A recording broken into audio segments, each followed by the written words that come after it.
What's good, fight fans? Welcome back to another episode of Combat and Kick It. It's your host, Bando, and we are here with the UFC 302 breakdown. Let's not hesitate. Let's get right into it. Let's go.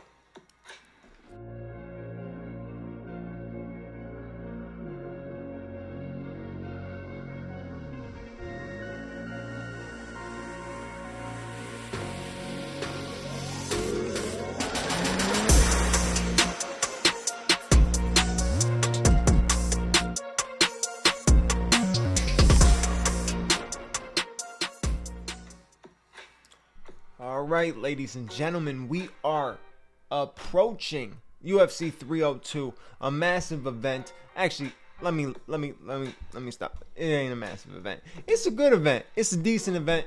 I'm excited for the event, mainly because we get to see Dustin Poirier get one last crack to become lightweight champion of the world, to make it official. And what a way to stamp off the career by getting the championship in your last fight. You walk away with the belt after fighting everybody. He's fought everybody from featherweights to lightweights. He's fought everybody. Everybody that there is to fight, he's fought them, and he's fought some of them twice. So you got to give props to this man's resume, and what way to finish it off with winning a belt. And I think if anybody deserves it, it's Dustin Poirier, man. He really does deserve it. The dude has worked his ass off for him. But let's get into this breakdown real quick of this this main card. So the main card is being opened with Randy Brown and Zaleski dos Santos. Because I can't say his first name. Alezu Zaleski dos Santos, I think it is. So you already know Randy Brown is always an exciting fighter to watch when it comes to the striking, right? His striking style, he's fun, he's a little unorthodox, he's flashy, he can crack, he's fast, he's fun to watch, right? But this Dos Santos, I'm pretty sure, is riding a wave right now.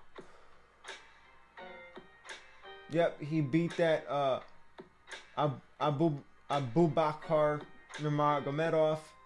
He's beat Benoit Saint Denis. He beat Alexei Kunchenko,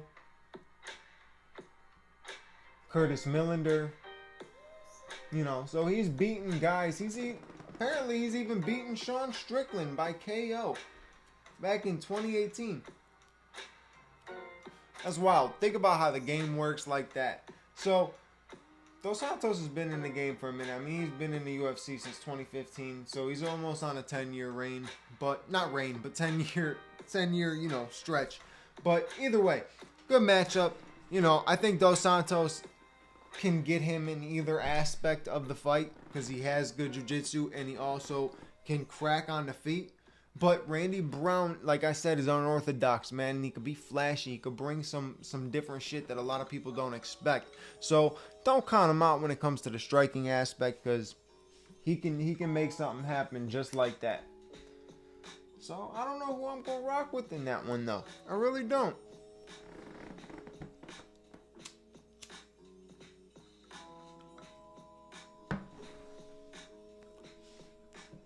Why is this thing not lighting?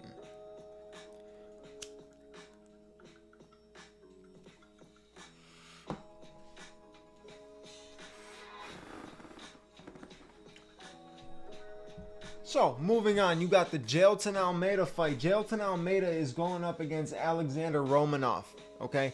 I am not a Jailton Almeida fan. Do I think he's the future of the heavyweight division? No, I don't. I see him as a man that just shoots, lays and prays, right? We saw him have a bunch of dominant wins against nobodies in the division, right? So he has some dominant wins.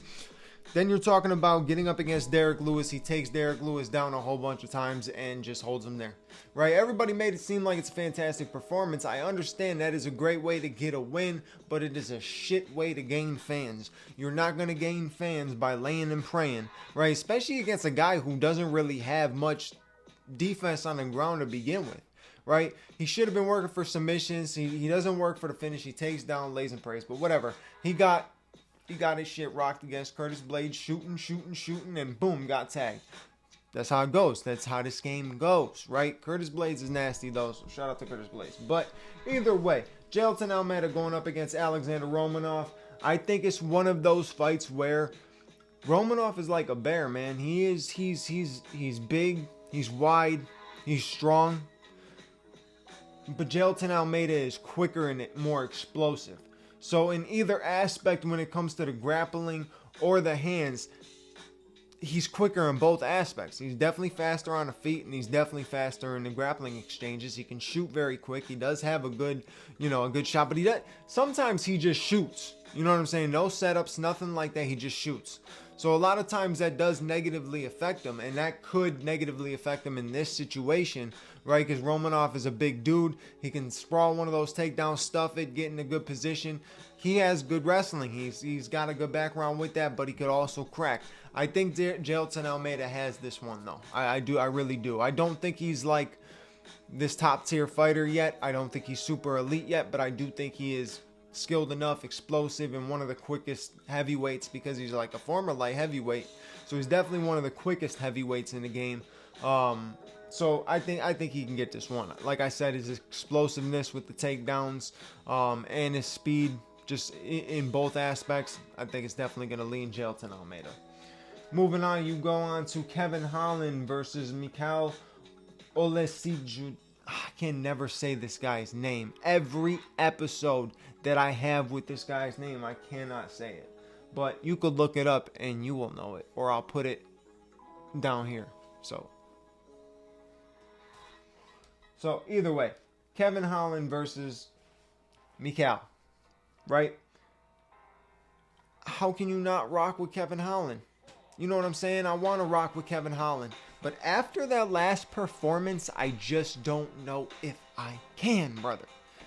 That performance against MVP was not what we needed to see. Not what we wanted to see, not what we needed to see, right? You wanted to put that distance, that real distance between a fighter that's coming from Bellator and a fighter that's been in the UFC, and it looked like the exact opposite, right? Kevin Holland looked like the new guy. Kevin Holland looked like the guy who never has fought the elite fighter. Like, I thought Kevin was going to look a lot better in that fight. I was disappointed, but I'm not backing away from my man. I still rock with Big Mouth. Let's see if he's got it. Let's see if the Trailblazer can get it done, right? But this isn't an easy fight. This is not an easy fight. You got a guy in Olesiju that beat Chidi Njoku, who is now a champion in PFL. If I'm thinking of the right guy, I might be wrong. No, he's not a champion in PFL. But either way. See, I don't know shit, bro. I need to get my stuff back. I don't know nothing. But yeah, either way, I gotta rock with Kevin Holland in this one. These are those fights that Kevin Holland usually does win. You know what I'm saying? He usually does pull it out some way, somehow. You see him get threatened a little bit in the first round, and then somehow he comes out and pulls it out in the second and gets it finished. That's just the Kevin Holland way. We've seen that happen multiple times. Him against Alex Oliveira. Who else did he do that with? He did that with Tim Means. Tim Means was the other guy. He looked like he was in danger and he wasn't. So Kevin Holland has that style, and a guy that's coming in who's 19-7. I think Kevin can get this one done for sure. I think Kevin can get this one done. Honestly, I don't know that much about Michel. I seen him lose a lot of fights from what I remember. He lost to Michel Pereira. He lost to Kyle Barallo. So I remember him from losing fights. You know, it's hard to pay attention to a guy and break them down when you're watching them lose. You know what I'm saying? You're focusing on the guy that's putting in the work. Either way, moving on to the co-main event, you got Sean Strickland and Paulo Costa. Very interesting matchup. Very interesting matchup. What version of Sean Strickland are we going to get in this one? Are we going to get that version that showed up against Izzy, or are we going to get that version that showed up against Dricus? Because if we get that version that showed up against Dricus, Paulo's going to run through him, in my opinion. Paulo is, people got to remember, Paulo is the guy in the middleweight division that's a scrapper, right? He's willing to get into a brawl. He's willing to scrap. People think because he got finished by Izzy that he's some bum. He got finished by Izzy, right? Like that, I mean, that's it. He got finished by Izzy. Izzy's one of the best strikers we've seen in the middleweight division, so you can't really dog him. You can't knock him for that. That's a tough fight to win. So he loses that fight, right? Misses weight in his next fight. Fights Marvin Vettori. I'm pretty sure loses in a decision, right? He's lost to Rob Whittaker. Beat Luke Rockhold. But the thing about Paulo Costa, he's willing to go into the firefight. He's willing to get in a slugfest, right? And I think he brings a lot more power and a lot more explosiveness in his technique than Sean. Sean's obviously much more of a, stand straight up, trying to use the shoulder rolls, stuff like that. When he's got more of just a straight boxing, and his kicks aren't flashy or anything like that. He gets them through, but they're not flashy or anything like that. I think Paulo, the way that Paulo throws though, is a threat to Sean, because anytime Sean's gonna want to engage, he's gonna engage in a firefight with a guy who's swinging to kill him. Right, Paulo Costa, every time he's throwing punches, he is swinging to kill. He's swinging to take your head off. That's just how he is. So overall, it's one of those things where Sean has to come in very patient. Sean has to be smart, pick his shots, and see if he can wear Paulo Costa down, work the body a little bit, work the boxing, but don't try to get in the slugfest with this guy, because the power is there for Paulo Costa. We can't forget that. It's there. So I don't know who to rock with in that one. You know what I'm saying? I want to go with Sean Strickland, but I think I might have to rock with Paulo Costa in that one. I think stylistically the matchup just doesn't favor Sean Strickland. Moving on, you go to the main event. You got Islam Makhachev and my man's Dustin Poirier. Dustin's last chance. Dustin's last chance. Can he get it done? Very possible. Very possible. So you're going to jump Gilly, get it finished in the first round? Like I said, yes, it's going to happen. No, I'm hoping. I don't think it's going to happen, but I'm hoping. Look, man, Islam's very skilled. He's got good striking. We're starting to see that now. Obviously, we know the wrestling, the Sambo background of training with Khabib, the strength, all that kind of stuff is still there. The technique, right? You still see him push guys back to the cage, right when their foot hits that black line.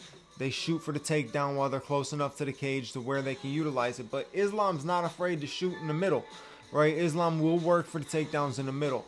And he goes for finishes. I give him props on that. He goes for finishes. But if Dustin can fight off some of the wrestling and some submissions, I think Dustin has a good chance. Keep this fight on the feet. Make Islam has more of an ego than Khabib did. So Islam could get drawn into a fight.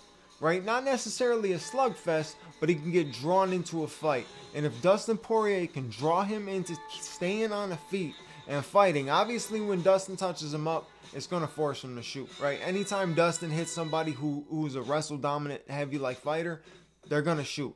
And he's going to touch him up. It's just how Dustin fights. He ends up landing good shots. But Islam's either going to try to test his own ego and stand there and fight with him, or you're going to see him shoot. And if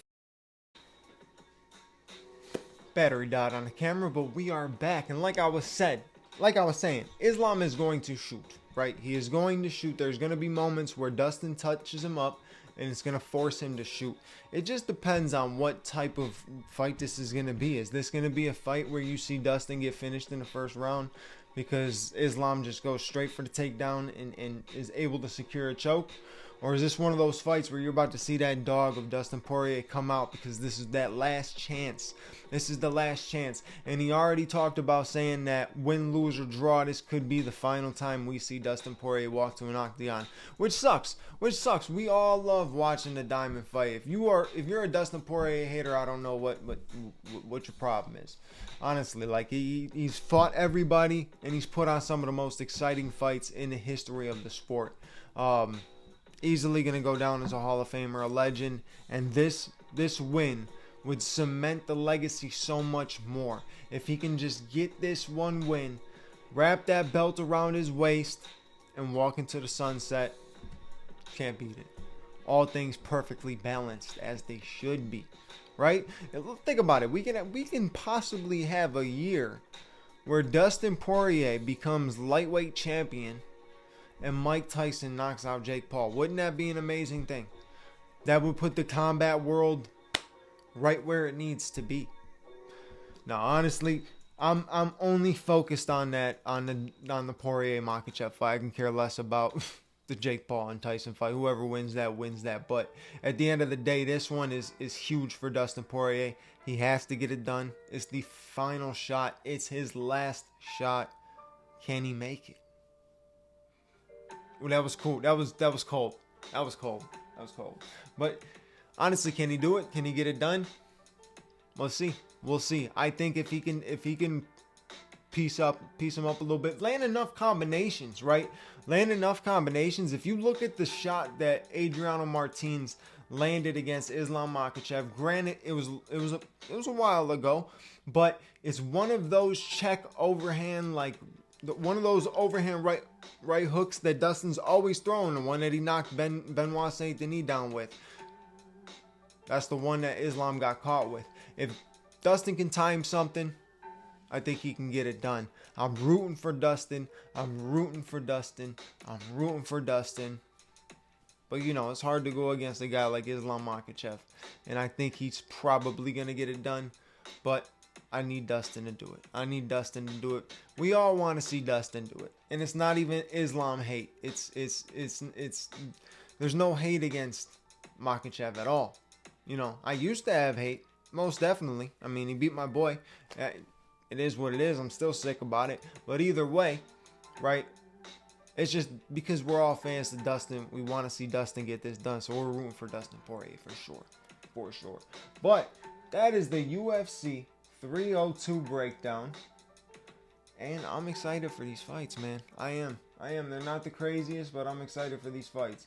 Then we got Jared Cannonier and Nasruddin Imavov on the next fight night on the next week after. That also has a co-main event of Dominic Reyes and Dustin Jacoby.